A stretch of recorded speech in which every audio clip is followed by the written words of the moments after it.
नमस्कार विद्यार्थिनी मैत्रिणींनो, मी डॉक्टर मीना आहेर, SNDT शिक्षणशास्त्र महाविद्यालयाच्या पदव्युत्तर विभागामध्ये पुणे येथे सध्या कार्यरत आहे. आपण समुपदेशन ही संकल्पना अभ्यासणार आहोत. समुपदेशन हा मार्गदर्शन प्रक्रियेतील महत्त्वाचा भाग समजला जातो. त्यास सहमंत्रणा असेही म्हटले जाते. मार्गदर्शन व समुपदेशन यांच्या परस्पर संबंधांबाबत तज्ज्ञांमध्ये एकमत नाही. काही तज्ज्ञांच्या मते मार्गदर्शन आणि समुपदेशन हे समानार्थी शब्द आहे, तर काहींच्या मते मार्गदर्शन ही व्यापक संज्ञा असून समुपदेशन हा मार्गदर्शन प्रक्रियेतील एक भाग आहे. मार्गदर्शन या संकल्पनेला ऐतिहासिक संदर्भ आहे, परंतु तो जुना आहे. याचे कारण असे की पूर्वी मार्गदर्शनाचे काम प्रत्यक्ष उपदेश करूनच केले जात असे व मार्गदर्शकाची भूमिकाही अधिक क्रियात्मक असे. परंतु आता मात्र समुपदेशकाची भूमिका अधिक अप्रत्यक्ष झाली आहे. आता समुपदेशक संवादकास प्रत्यक्ष उपदेश न करता त्याचा निर्णय त्यांनीच घेण्यास मदत करतो. ब्लूम व बॅलिन्स्की या तज्ज्ञांच्या मते मार्गदर्शन या शब्दाऐवजी समुपदेशक हा शब्द वापरणे अधिक समर्पक ठरेल. समुपदेशन ही संकल्पना अधिक स्पष्ट होण्यासाठी आपण 2 व्याख्या अभ्यासणार आहोत. त्यापैकी पहिली व्याख्या जी आहे ती ग्लान्स यांची आहे. According to Glanz, counselling is an open ended face to face problem solving situation within which a student with professional assistance can focus and being to solve a problem or problems. म्हणजेच समुपदेशन ही एक मुक्त, एकमेकांसमोर चालणारी, समस्या निराकरणार्थ असलेली परिस्थिती किंवा प्रक्रिया असते. इथे समुपदेशकाच्या मदतीने संवादक एक वा अनेक समस्यांवर लक्ष केंद्रित करतो व ती समस्या वा त्या समस्या सोडवण्यास प्रारंभ करतो. दुसरी व्याख्या आपण बघणार आहोत ती आहे प्रसिद्ध मानसशास्त्रज्ञ कार्ल रॉजर्स यांची. According to Carl Rogers, counselling is a series of direct contact with the individual which one person, the client, is helped to adjust more effectively to himself and his environment.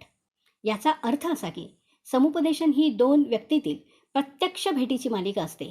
त्यामध्ये संवादकास स्वतःशी वा त्याच्या भोवतालच्या परिस्थितीशी परिणामकारक समायोजन करण्यास मदत केली जाते. समुपदेशनाचे 5 घटक आहेत. 1 प्रक्रिया, 2 उद्देश, 3 प्रशिक्षित समुपदेशक, 4 एकतानता आणि 5 सहवास. ह्या 5 घटकांची माहिती आपण पाहूया. पहिला घटक आहे प्रक्रिया. समुपदेशन ही 2 व्यक्तीत घडणारी प्रक्रिया असून त्यातील एक व्यक्ती प्रशिक्षित, अधिक अनुभवी व शहाणी असते. त्या व्यक्तीला समुपदेशक असे संबोधले जाते. दुसरी व्यक्ती असते तिला समस्या असते, तिला समुपदेश, ग्राहक, विद्यार्थी असे संबोधले जाते. आपण मात्र संवादक असे संबोधूया. दुसरा घटक आहे तो आहे उद्देश. संवादकामध्ये स्वतःची समस्या स्वतः सोडवण्याची कुवत निर्माण व्हावी हा समुपदेशनाचा उद्देश असतो. तिसरा घटक आहे प्रशिक्षित समुपदेशक. समुपदेशनाच्या क्षेत्रातील प्रशिक्षण घेतलेल्या व्यक्तीसच समुपदेशन करण्याचा अधिकार असतो. चौथा घटक आहे एकतानता. समुपदेशक व संवादक यांच्यामध्ये एकतानता असणे अत्यंत आवश्यक आहे, म्हणजेच विशिष्ट प्रकारचे नाते असणे आवश्यक आहे. थोडक्यात रॅपोर्ट निर्माण होणं अत्यंत गरजेचं असतं. आणि शेवटचा घटक आहे तो म्हणजे सहवास. समुपदेशन प्रक्रिया ही 2 व्यक्तींची एकमेकांच्या प्रत्यक्ष सहवासात चालणारी प्रक्रिया असते. अगोदरच्या सत्रामध्ये आपण मार्गदर्शन ही संकल्पना अभ्यासली आहे आणि या सत्रामध्ये आपण समुपदेशनाची संकल्पना अभ्यासत आहोत. या दोन्ही संकल्पनांमध्ये आपला गोंधळ होऊ नये म्हणून आपण या दोन्ही संकल्पनांमध्ये असलेला फरक अभ्यासूया. मार्गदर्शन ही व्यापक संकल्पना असून त्यात अनेक प्रकारच्या सेवांचा समावेश होतो, तर समुपदेशन ही मार्गदर्शन प्रक्रियेचाच एक हिस्सा किंवा भाग आहे. मार्गदर्शनाचा संबंध सर्व विद्यार्थ्यांशी येतो, तर समुपदेशनाचा संबंध विशिष्ट विद्यार्थ्याशी येतो की ज्या विद्यार्थ्यास समस्या आहे. मार्गदर्शन अखंडच चालणारी प्रक्रिया आहे, तर समुपदेशन प्रक्रिया विशिष्ट समस्येशी संबंधित असल्यामुळे ती समस्या संपल्यावर प्रक्रिया खंडित होते. मार्गदर्शनात मार्गदर्शकाचा संबंध विद्यार्थ्याशी अप्रत्यक्षरित्या येऊ शकतो, तर समुपदेशनामध्ये समुपदेशकाचा संवादकाशी प्रत्यक्ष संबंध आवश्यक असतो. मार्गदर्शनाचा संबंध विद्यार्थ्याच्या सर्वांगीण विकासासाठी असतो, तर समुपदेशनाचा संबंध विद्यार्थ्याच्या विशिष्ट समस्येशी असतो. ही विशिष्ट समस्या मानसिक आरोग्याशी संबंधित असते. समुपदेशनाचे 4 उद्देश असतात. ते उद्देश अमेरिकन सायकॉलॉजिकल असोसिएशन यांनी सांगितलेले आहेत. पहिला उद्देश आहे स्वतःच्या क्षमता, प्रेरणा, स्वतःची अभिवृत्ती या बाबतीत संवादकाने वस्तुस्थितीचा स्वीकार करावा म्हणून त्यास मदत करणे. दुसरा उद्देश संवादक सुसमायोजित होण्यास मदत करणे. तिसरा उद्देश स्वतःची बलस्थाने, कमतरता, समाधान याचे संवादकाला स्पष्ट सम्यक दर्शन घडवणे. आणि चौथा उद्देश आहे संवादक आणि परिस्थिती यांच्यामध्ये सुसंवाद निर्माण करणे.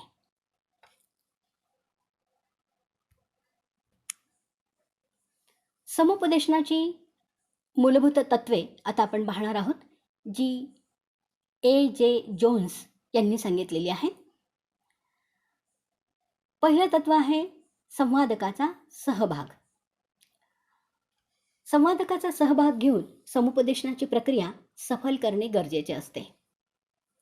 दुसरं तत्व जे आहे ते आहे अल्पकालीन व दीर्घकालीन गरजांची पूर्तता करणे. समुपदेशन करताना समुपदेशक व सल्ला मागणारा संवादक यांच्यामधील अल्पकालीन व दीर्घकालीन गरजांची पूर्तता झाली पाहिजे. जेव्हा जेव्हा समस्यांचे निराकरण करायचे असते तेव्हा समुपदेशक उपलब्ध होणे गरजेचे असते. तिसरं तत्व आहे ते म्हणजे गोपनीयता असणे. समुपदेशन प्रक्रियेत सर्वप्रथम अनुकूल वातावरण निर्मिती होणे आवश्यक असते. त्यानुसार उद्भवणाऱ्या समस्यांशी गोपनीयता राखणेही गरजेचे असते. चौथं तत्व आहे योग्य प्रशिक्षण व अनुभव असणे. समुपदेशकाच्या ठिकाणी प्रभावशाली कार्य करण्याची क्षमता असली पाहिजे. त्यासाठी त्यांनी समस्या सोडवण्यासाठी योग्य प्रशिक्षण घेतले पाहिजे. त्याचप्रमाणे समुपदेशकात समायोजन करण्याची क्षमताही असली पाहिजे.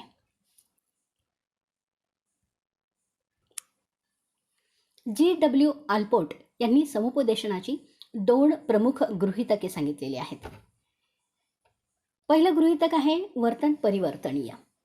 प्रत्येक व्यक्तीत स्वतःच्या वर्तनात परिवर्तन करण्याचे सामर्थ्य असते. व्यक्ती बदलत्या परिस्थितीशी समायोजन करू शकते. दुसरं गृहीतक आहे अध्ययन अनुभूती. समुपदेशन ही एक अध्ययन अनुभूती असून ती वर्तनात बदल करण्यास मदत करते. समुपदेशनात निर्णय क्षमतेला अत्यंत महत्त्व असते. समुपदेशनाचा संबंध संवादकाच्या समस्येशी प्रत्यक्षपणे येत असतो.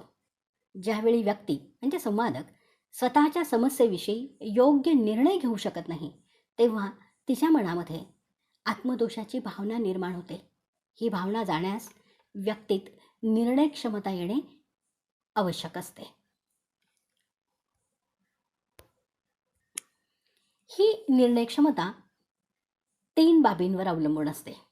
पहिली बाब आहे ती स्वतःची बलस्थाने व कमतरता यांची जाणीव व्यक्तीला होणे आवश्यक आहे.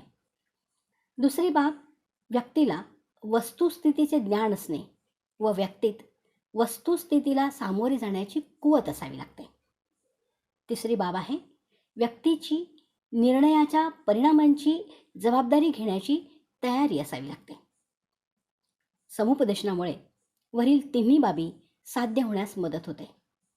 समुपदेशनामुळे व्यक्तीत योग्य परिवर्तन करण्यास मदत होते. साध्या भाषेत सांगायचे झाले तर समुपदेशन प्रक्रिया व्यक्तीस स्वतःच्या पायावर उभी राहण्यास मदत करते. निर्णय क्षमता हे स्वस्थ मानसिक आरोग्याचे एक लक्षण होय. समुपदेशनामुळे मानसिक स्वास्थ्य, मानसिक आरोग्य नीट राहण्यास मदत होत असते. तेव्हा समुपदेशन प्रक्रिया ही मानसिक स्वास्थ्याशी संबंधित आहे. म्हणूनच ही अत्यंत महत्त्वाची अशी संकल्पना आहे.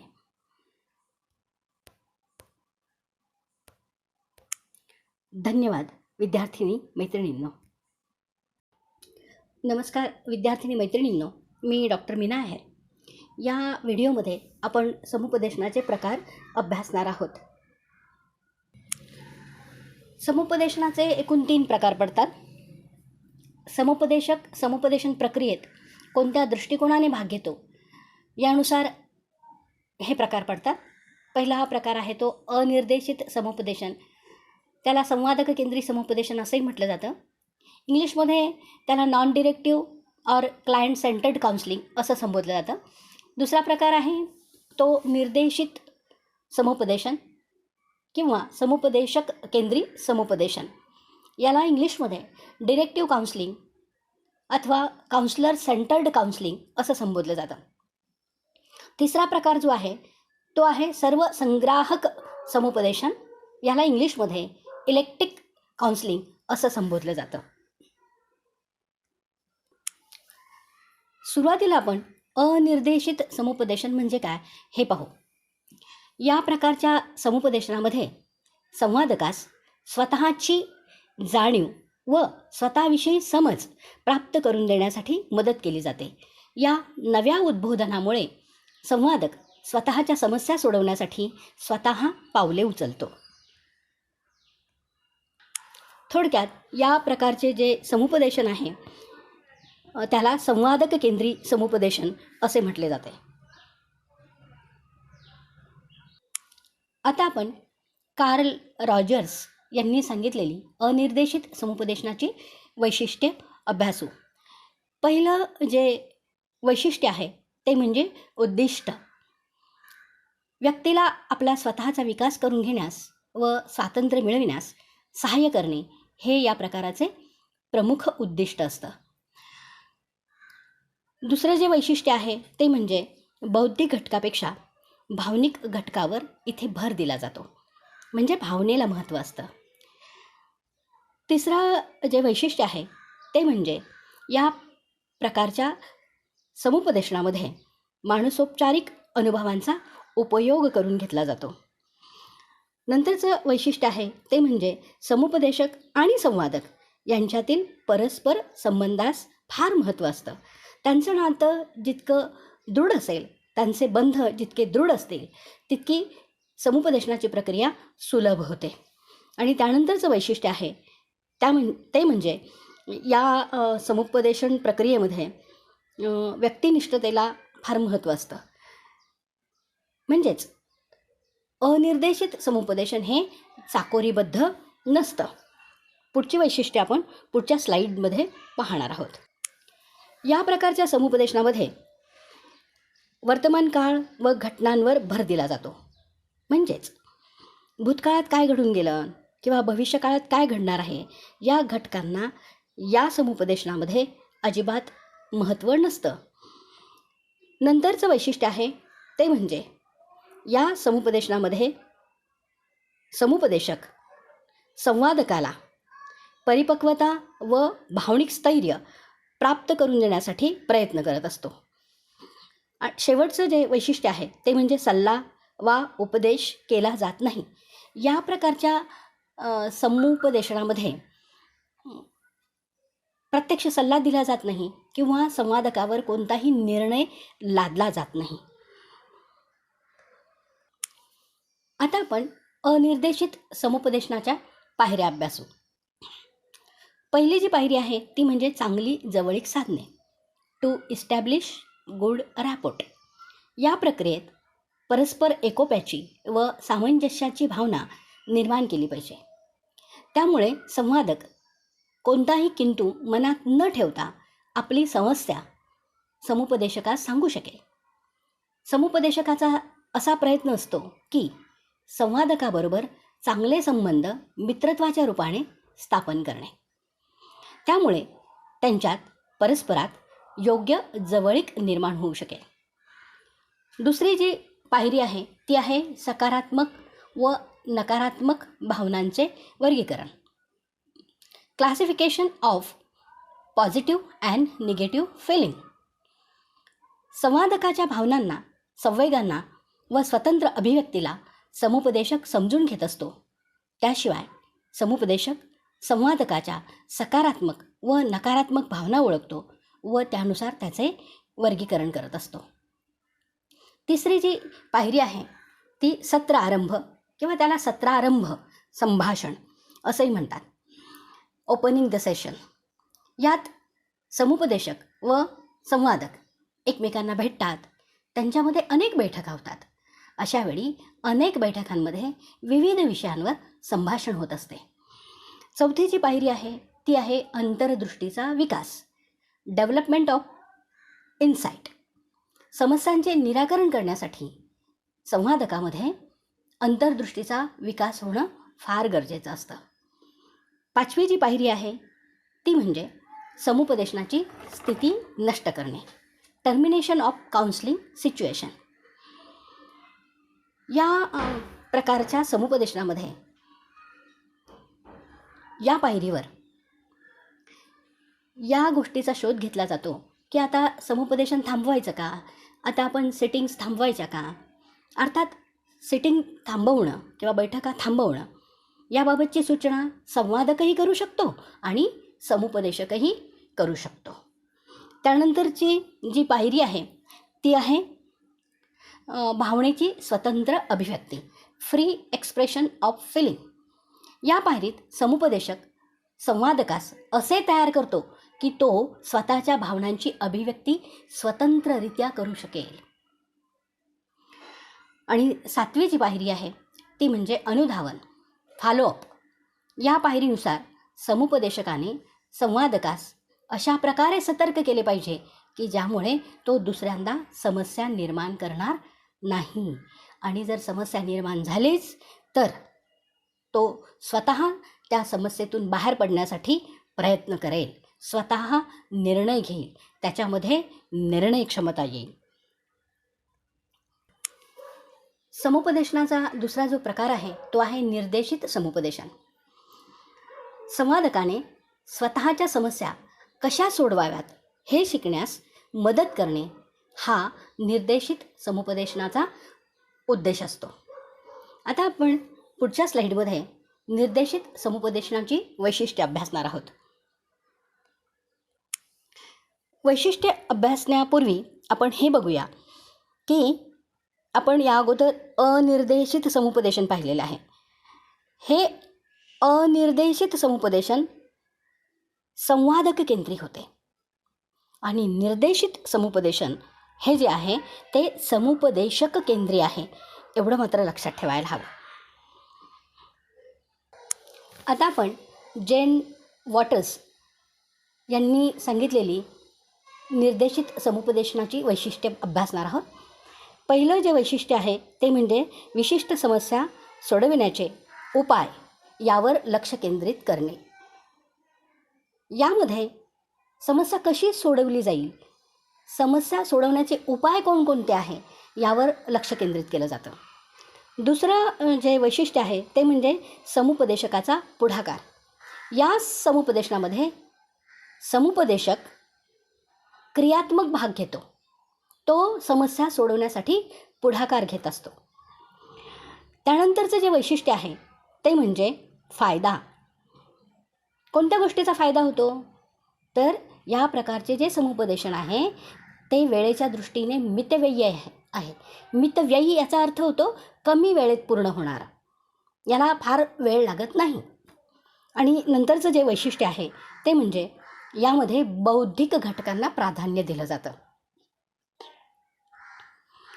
या प्रकारच्या समुपदेशनामध्ये संवादक स्वतः निर्णय घेतो, परंतु संवादकाने निर्णयाप्रत यावे म्हणून समुपदेशक स्पष्टीकरण करतो, पृथक्करण करतो, माहिती देतो.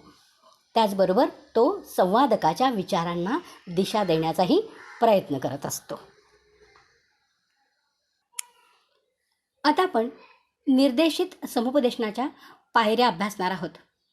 पहिली जी पायरी आहे ते आहे विश्लेषण किंवा ॲनालिसिस. विश्लेषणाद्वारे योग्य सूचना, संचित अभिलेख, मुलाखत, आत्मचरित्र, मानसशास्त्रीय परीक्षण इत्यादी माध्यमाने माहिती गोळा करण्यात येते. या माहितीला विश्वसनीय व सत्य म्हणून सादर करण्यात येते. सर्व तथ्ये आणि आकडे विशिष्ट पद्धतीने गोळा करण्यात येते. त्यानंतरची जी दुसरी पायरी आहे ती पायरी आहे संश्लेषण, सिंथेसिस. विश्लेषणाने मिळणाऱ्या आकड्यांना अशा रीतीने संक्षिप्त रूप व संघटित करण्यात येते की ज्यामुळे विद्यार्थ्यांचे गुण, समायोजन व कुसमायोजन यांची माहिती उपलब्ध करता येते.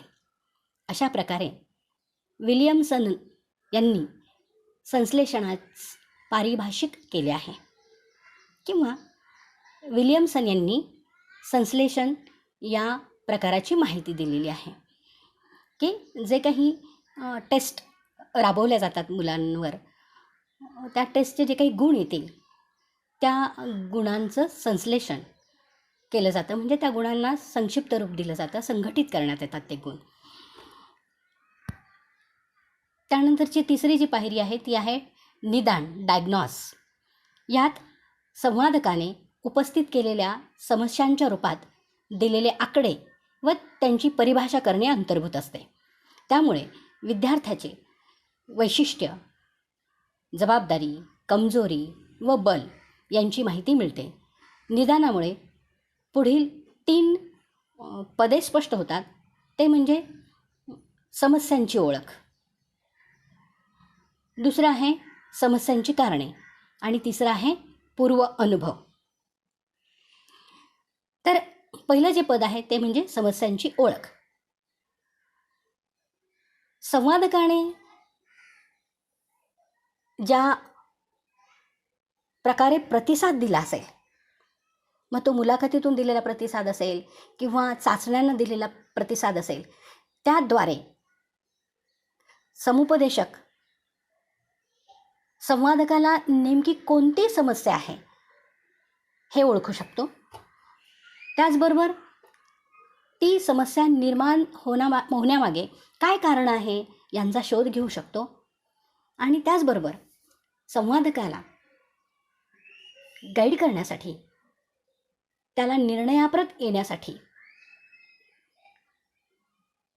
समुपदेशकाचा पूर्व अनुभव कामी येत असतो.